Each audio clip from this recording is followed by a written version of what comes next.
Hello, my name is Jane. I'm from Korea.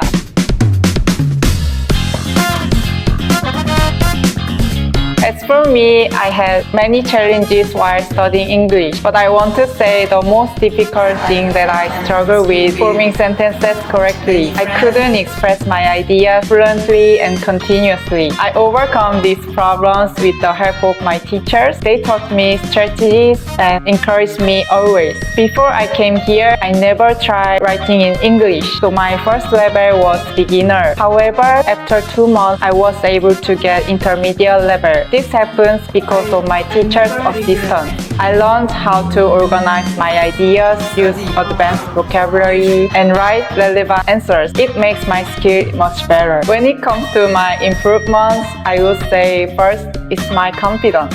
Having this skill, I can say that I'm now able to speak English well, especially in front of other people. In addition, understanding is one of the most highlighted improvements. Philinter Academy caters different nationalities. I have to understand most of them. So this experience has a special space in my English journey, where I cannot forget coming in Cebu, especially Philinter. Learn English the right way.